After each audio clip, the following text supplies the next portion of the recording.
Hello and happy new year. It's 2023. Let's hope that this year is a lot better than last year because 2022 was just max pain. I think we all felt the pain in 2022, and today what I wanted to do is basically just summarize the year of 2022 in crypto. Now, we're actually a few days into 2023. In fact, it's actually the 6th of January today. I'm recording this at 5 o'clock in the morning. Don't ask why, but here we are. And what I wanted to do is just show you a tweet thread that I created, basically just covering all the major events that have happened in the last year. So, without further ado, let's get straight to it. The first thing to really just say is 2002. I think, in my opinion, there's just one word to really describe 2022 in crypto, and it's pain. We had so many catastrophic events, and I think the industry really did hurt a lot. I mean, despite that, yes, there were some positive things that came out of 2022, but I think generally 2022, we want to forget about it. It was not a good year for crypto, but I think the good thing is, and the positives that we can think of are probably we can learn a lot from the stuff that's happened. So let's start with January. Now, in January, one of the first things that happened was that we found that there was a lot of fears with the macro. I think it didn't help with the interest rates or inflation fears, sorry. We kind of saw that in the market when we saw these prices, Ethereum down 30%, Solana down 45%, this is all in the space of a month. So some big pullbacks in the market. We saw that El Salvador, continued to buy more Bitcoin.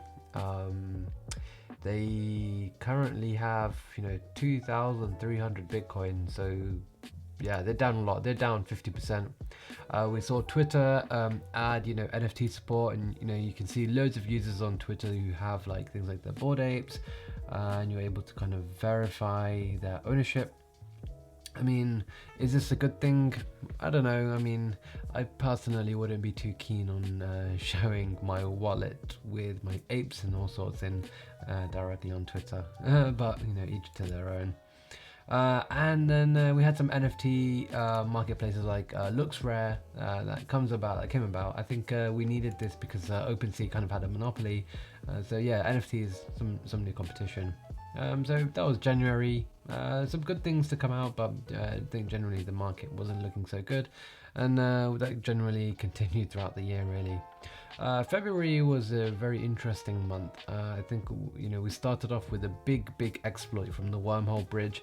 I think one thing that 2022 has shown is that bridges still aren't safe, and we've seen lots and lots of exploits this year, 9 figures plus. So the Wormhole Bridge was exploited for $300 million plus. One of the things that were really good from this year is Lens Protocol, making decentralized social media and essentially integrating social media in Web3. Lens Protocol is a really interesting one. For those of you who are not familiar with it, essentially it's a protocol in which you can mint your own profile, and then there's tons of other applications that are built on top of Lens Protocol, and you can use the same profile for each of those applications. If there's a Lens version of Twitter, Lens version of YouTube, Lens version of pretty much all your other kind of social media platforms, well, you've got one profile and you can use it across all of them, and it's a profile that's minted in your wallet, so you can just connect with your wallet onto any of those profiles, and automatically you're set up, you've got your account ready. And Lens Protocol is growing really quickly. Perhaps I'll make a video about it sometime soon, but that came out in February 22 by the Aave team, and Aave is one of the largest decentralized finance applications. It's no joke, their team, and they've got a strong team, and they've built a really interesting platform. We had a lot of drama with one of the DeFi projects, Wonderland. In fact, one of the treasury managers was found to be Sifu, who has lots of dodgy histories, and a lot of Daniel Sester's projects that he created, like Wonderland, Popsicle Finance, Abracadabra, Magic Internet Money, all this stuff really got hurt badly following this. Wonderland as well. We saw that the Luna Foundation Guard, which was an organization helped to protect Luna, basically, they raised $1 billion to actually protect UST. And they were going to do this by having some Bitcoin reserves, and we saw the first of this happen in February. And we saw, another NFT marketplace with X2Y2. So that gave us OpenSea, LooksRare, and X2Y2. And I know now that we have Blur. Blur seems to be the number one place, especially because it can aggregate all of the three as well. So yeah, some really interesting developments with the NFT marketplaces, and I think it's good that there's competition. I think we really needed that, so that was a good thing that came from 2022. So what happened in March? Again, at the start of this year, there seemed to be a lot of crazy stuff going on. So Avalanche decided to spend a lot of money on their subnets, $300 million plus. So that was a big announcement. And then we saw some more NFT stuff. We saw Yuga Labs, who bought the CryptoPunks and Meebit NFT collections. So that was a big one for Yuga. Again, another bridge exploit. The Ronin chain had a $600 million plus exploit, and I believe this was tied to North Korea as well. That was a big thing that happened in March. And again, Terra, they continued to buy more Bitcoin. In fact, this time they bought $3 billion worth of Bitcoin to help protect UST. We'll kind of move on to what happened there in the end. And one of the interesting things, this tweet here, your size, yeah, but your size is not size. GCR, a big account on Twitter, had a $10 million bet with Do Kwon regarding the price of Luna. I believe at the time the price of Luna was somewhere in the $80 range, and essentially they had a bet that in 1 year's time what the price of Luna would be, and I think GCR won that one. Moving on to April. April was a little bit more quiet, but we did see some interesting things. We saw the stablecoin market cap peak at around $230 billion. So yeah, that happened around then. And we saw Beanstalk. Beanstalk is an algorithmic stablecoin, and they had a flash loan attack and kind of got really hit by that. $200 million. And interestingly, the Bored Ape Yacht Club actually reached its peak market price of 150 ETH, which is an absolutely absurd amount of money. 150 ETH, yeah, crazy. I think currently it trades about half of that at the moment, around 75, 80 ETH at the moment. But yeah, April 22, that was a big time for Bored Apes. May was probably one of the worst months for the industry, and that's because UST and Luna collapsed. UST had a bank run. I've got plenty of videos on my channel about basically what happened, so go check them out. But yeah, and I was someone who really enjoyed using some of the Terra applications too. Yeah, it's sad to see what happened, but looking back at it, there were definitely some flaws with UST. So UST had a bank run. Everyone kind of took their money out. There just wasn't enough liquidity, and UST broke its peg. It collapsed. Luna, of course, goes down. And with Luna being one of the largest layer ones around, a lot of contagion, a lot of bad stuff happened. Markets obviously nuked badly. DeFi TVL dropped below $100 billion. Yeah, it was a bad time in the market. And it didn't just stop there, because what happened in June is kind of the aftermath of Luna and UST, with a lot of hedge funds like 3AC and kind of other organizations like Celsius also being really overexposed to Terra and UST, and ultimately this led to their collapse as well. Again, caused lots of liquidation cascades. Prices hit a new bottom. And yeah, so pretty much first 6 months, I mean, it started off, I mean, it was bad. It was bad. I guess it's the moral of the story for this entire year. It was just bad. Some interesting stuff that did happen. We did see the growth of Arbitrum with the Arbitrum Odyssey, which was pretty interesting. It says here April 13th, but I believe it was before that, after that, sorry. And then Optimism also launched their own token as well. So it was good to see kind of the growth of layer 2s, and we certainly saw that throughout this year. Layer 2s have grown significantly, especially with the growth of Arbitrum and Optimism, the two Ethereum scaling solutions. So optimistic rollups certainly had a good year. In July, we actually saw the first real bear market rally. We saw certain assets like Matic really go from bottom to top like a 3x in such a short period of time. Ethereum had its rally as well, so a lot of alts really did well, and especially the Arbitrum ecosystem really performed well during this time as well. So it was a good time if you kind of caught the bottom or had any exposure. Personally, I didn't have any exposure. I was sat on the sidelines really, just because I just thought things still didn't look too good. And then we had companies like Voyager did collapse as well. Then we had August.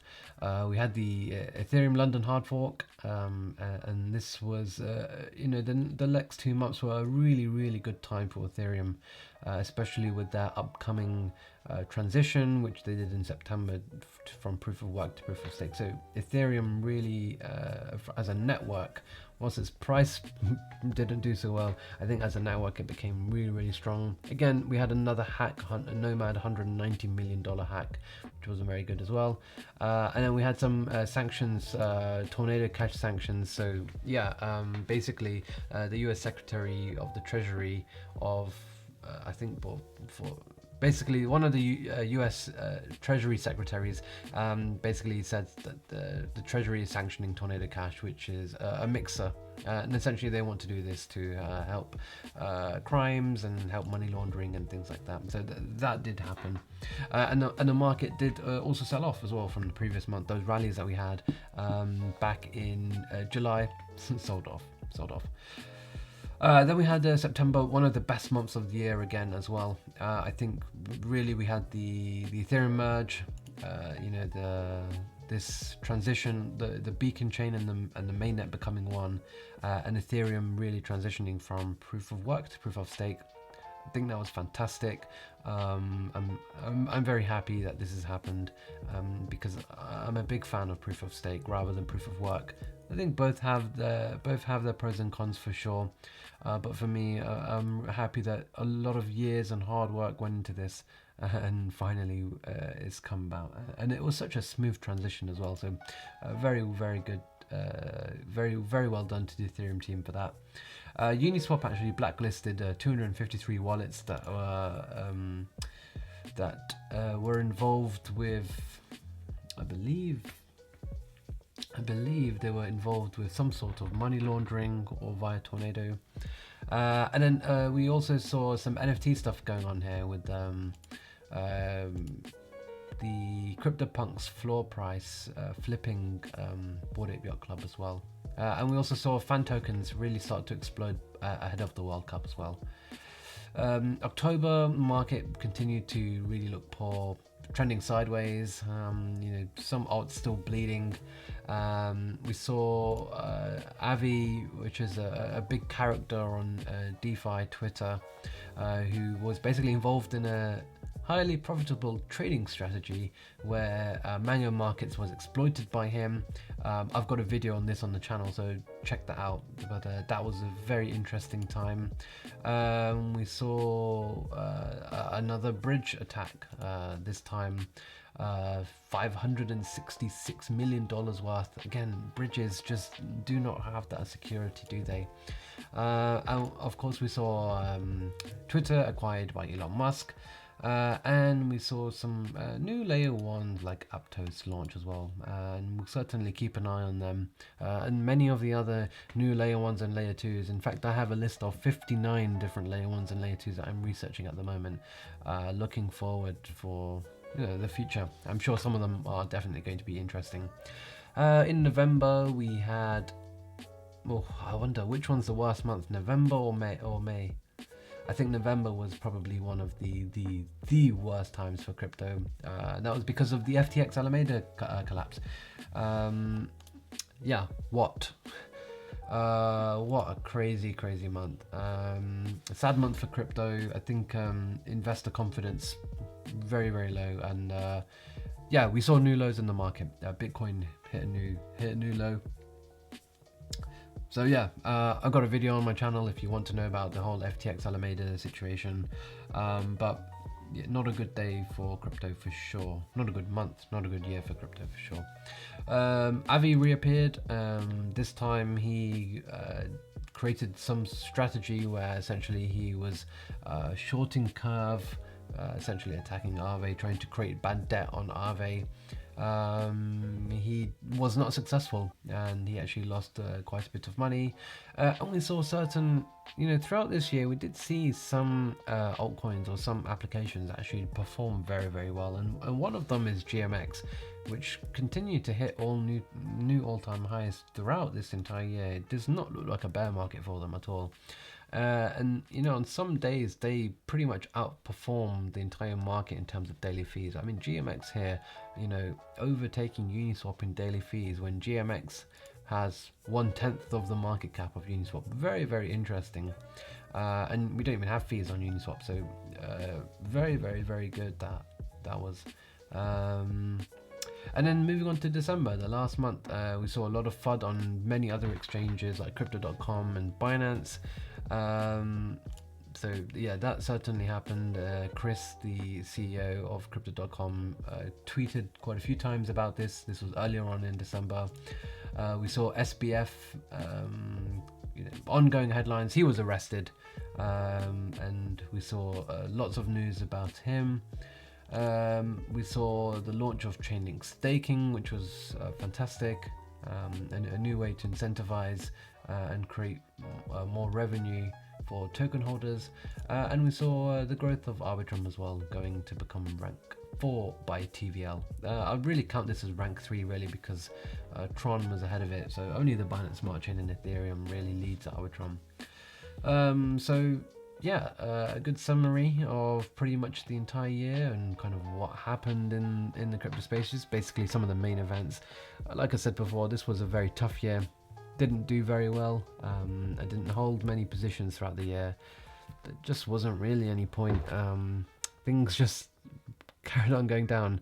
I think the first half of the year is certainly better, but I think after May things were bad. And I hope that the next year isn't like that. I really hope that 2023, whilst I do think for the majority of the year we're actually going to go sideways, I don't really think that we're hitting new all-time highs. In fact, I think we may even hit all-time lows again. Who knows really? I mean, I'm just a random guy on the internet. I have no idea what I'm talking about.